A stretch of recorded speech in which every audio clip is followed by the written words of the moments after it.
निम्नलिखित में से कौन सा एक भारतीय संविधान का दर्शन नहीं है? तो निम्नलिखित में से कौन सा एक भारतीय संविधान का दर्शन नहीं है? कल्याणकारी है, समाजवादी राज्य है, राजनीतिक समानता भी लेकिन साम्यवादी नहीं है। अब नहीं है तो यही आपका राइट आंसर हो जाएगा। निम्नलिखित में से कौन सा कथन एक असत्य कथन है? तो यहाँ पर अगर बात करें, मैसूर राज्य का नया नाम तमिलनाडु रखा गया था। नहीं साथियों, क्या नहीं साथियों, ये तो गलत हो जाएगा। मैं कहूंगा ये गलत है, ये असत्य कथन है। उसके अलावा अगर बात करें, गोवा को दमन एवं दीव से अलग किया गया था, ये बात साथियों बिल्कुल सही है। क्या साथियों, ये बात यहाँ पर बिल्कुल सही है साथियों। चलिए, उसके बाद लिखा हुआ है मुंबई राज्य गुजरात एवं महाराष्ट्र में विभाजित किया, ये बात भी बिल्कुल सही है, ठीक है ना, ये बात भी बिल्कुल सही है। उसके बाद लिखा है हिमाचल प्रदेश पहले संघ शासित प्रदेश की सूची में था, ये बात भी बिल्कुल सही है। तो साथियों यहाँ पर अगर बात करें ना, ये सारी बातें आपकी यहाँ पर बिल्कुल करेक्ट है। लेकिन अगर बात करते हैं मैसूर राज्य का नया नाम तमिलनाडु रखा गया, मैं कहूंगा ये आपका गलत हो जाएगा। गलत हो जाएगा तो असत्य हो जाएगा, असत्य हो जाएगा तो यही आपका राइट आंसर हो जाएगा। उसके बाद देख लीजिए, नेक्स्ट नंबर का सवाल है, कहा जा रहा है कि भारतीय संविधान का कौन सा अनुच्छेद व्यक्ति की प्राण एवं दैहिक स्वतंत्रता के संरक्षण से संबंधित है? तो मैं कहूंगा अनुच्छेद 21 की बात चल रही है। यानी कि अनुच्छेद 21 में क्या बात का वर्णन किया गया है कि व्यक्ति की जो प्राण एवं दैहिक स्वतंत्रता, इसके संरक्षण की बात की गई है अनुच्छेद 21 में। उसके बाद देखिए, भारतीय संविधान के किस अनुच्छेद में विधि की सम्यक प्रक्रिया के सिद्धांत को शामिल किया गया है? तो अगर बात करें साथियों, यहाँ पर आपका राइट आंसर क्या हो सकता है? अनुच्छेद 21 आपका राइट आंसर हो जाएगा, ठीक है ना। यानी कि अगर आपसे पूछा जाता है कि कौन से अनुच्छेद में विधि की सम्यक प्रक्रिया के सिद्धांत को शामिल किया गया है, तो अनुच्छेद 21 ही आपको बताना है। अगला सवाल देखिए, कह रहे कि भारतीय संविधान का कौन सा अनुच्छेद अपनी पसंद के व्यक्ति से विवाह करने के लिए किसी व्यक्ति के अधिकार को संरक्षण देता है? तो इस बात का जिक्र साथियों कौन से अनुच्छेद में किया गया? इस बात का जिक्र भी अनुच्छेद 21 में किया गया है। अनुच्छेद 21 बहुत इंपॉर्टेंट क्वेश्चन है और यहाँ से कई सारे सवाल आपसे पूछे जाते हैं। उसके बाद देखिए, अगर आपसे पूछे कि भारतीय संविधान का कौन सा अनुच्छेद है जो व्यक्ति के विदेश यात्रा के अधिकार को संरक्षण प्रदान करता है, मुझे बताइए। तो ये भी साथियों अनुच्छेद 21 ही इसके लिए उत्तरदायी है। राइट आंसर आपका ऑप्शन नंबर सी के साथ जाएगा। भारतीय संविधान के अनुच्छेद 21 के दायरे में क्या नहीं आता है? देखिए, अपनी पसंद से विवाह करना, अभी मैंने आपको बताया ये अनुच्छेद 21 में आता है। विदेश की यात्रा करना ये भी आता है और जीवन जीने का अधिकार ये भी है, लेकिन मृत्यु दंड का अधिकार नहीं है। अब नहीं है साथियों, तो आपका राइट आंसर अगर है ऑप्शन नंबर ए के साथ, तो मैं कहूंगा बिल्कुल करेक्ट है। चलिए भाई, अब उसके बाद देखिए, अगले नंबर का सवाल है, कहा जा रहा है आपसे कि निम्नलिखित में से कौन भारत के सबसे युवा राष्ट्रपति थे? तो इनका नाम साथियों क्या था? श्री नीलम संजीव रेड्डी। ये भारत के सबसे युवा राष्ट्रपति कहलाए जाते थे। उसके बाद देखिए, भारत के राष्ट्रपति बनने से पहले इनमें से किसे भारत रत्न से सम्मानित भी किया गया था? तो किसकी बात चल रही है साथियों? एस राधा कृष्ण की बात चल रही है। भारत के राष्ट्रपति बनने से पहले इनको भारत रत्न पुरस्कार से सम्मानित किया गया था।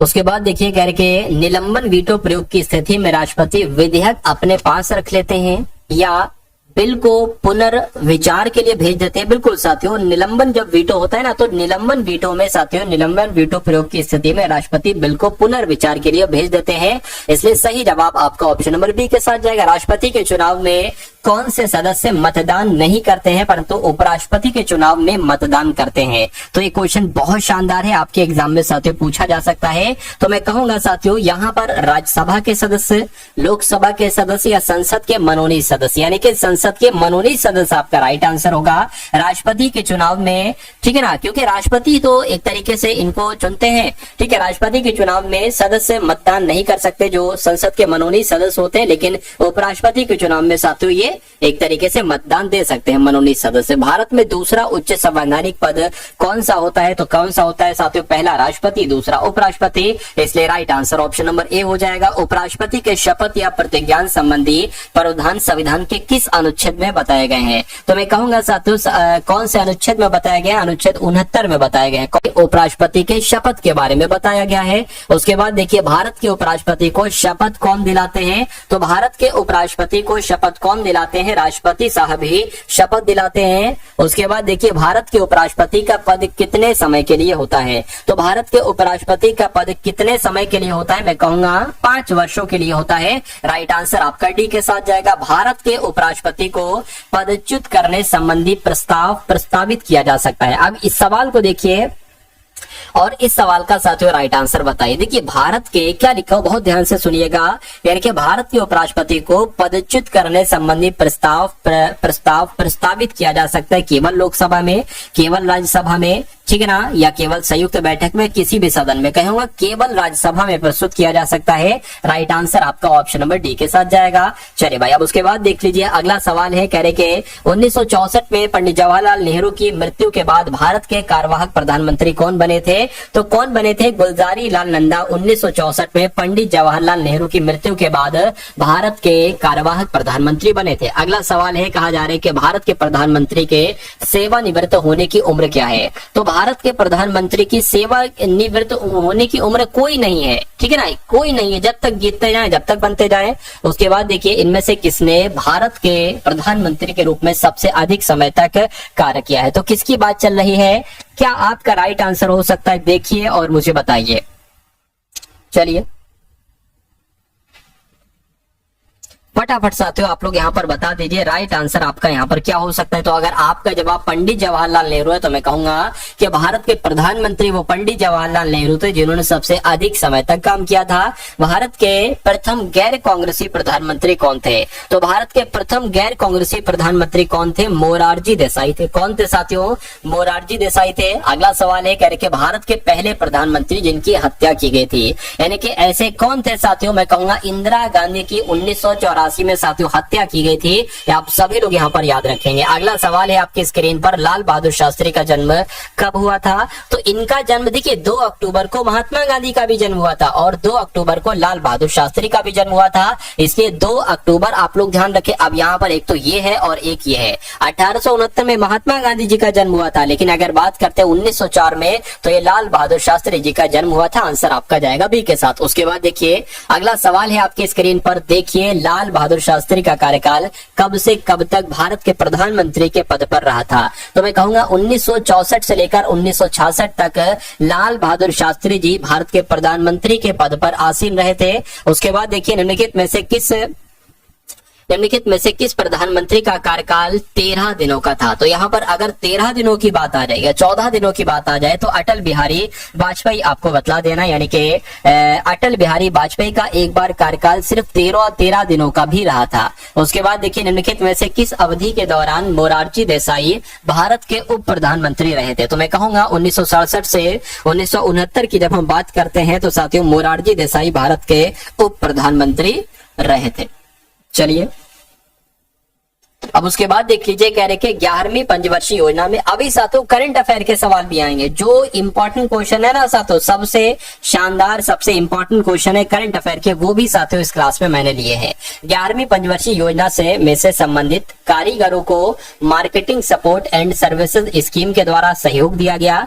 तो यहाँ पर अगर बात करें साथियों आप लोग ध्यान रखेंगे हस्तशिल्प आपका राइट आंसर हो जाएगा, यानी कि 11वीं पंचवर्षीय योजना में से संबंधित कारीगरों को marketing support and services scheme हस्तशिल्प के द्वारा सहयोग दिया गया। आप लोग ध्यान रखेंगे। चलिए उसके बाद देख लीजिए नेक्स्ट नंबर का सवाल है आपकी स्क्रीन पर, देखिए और बताइए राइट आंसर आपका क्या होगा।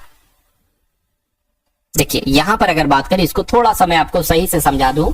यहां देखिए 11वीं पंचवर्षीय योजना में हस्तशिल्प, यहां पर एक खाली जगह होना चाहिए, ठीक है, और यहां पर साथियों हस्तशिल्प आना चाहिए। क्या होना चाहिए? देखिए 11वीं पंचवर्षीय योजना में, ठीक है ना, हस्तशिल्प से संबंधित कारीगरों को marketing support and services scheme के द्वारा सहयोग दिया गया था। आंसर आपका ए के साथ जाएगा। उसके बाद देखिए नेक्स्ट नंबर का सवाल है आपके स्क्रीन पर, कह रहे कि उद्योगों के विकास तथा औद्योगिकरण की रणनीति किस योजना की अंग थी? तो किस योजना की अंग थी? मैं कहूंगा दूसरी योजना की अंग थी, यानी कि एक तरीके से जो उद्योगों पर जो जोर दिया गया था वो साथियों दूसरी पंचवर्षीय योजना में ही दिया गया था। उसके बाद देखिए प्रथम पंचवर्षीय योजना 1951 से 1956 तक जो चली, इसकी योजना का मसौदा तैयार करने में शामिल युवा अर्थशास्त्री कौन थे? ये सवाल भी आपसे पूछा जाता है। तो वो कौन थे? उनका नाम के एन राज था। उनका नाम क्या था साथियों? के एन राज उनका नाम था। उसके बाद देखिए स्वतंत्र भारत में योजना बनाने का विचार कहां से लिया गया था? तो स्वतंत्र भारत में योजना बनाने का विचार साथियों बॉम्बे प्लान से लिया गया था। कहां से लिया गया था साथियों?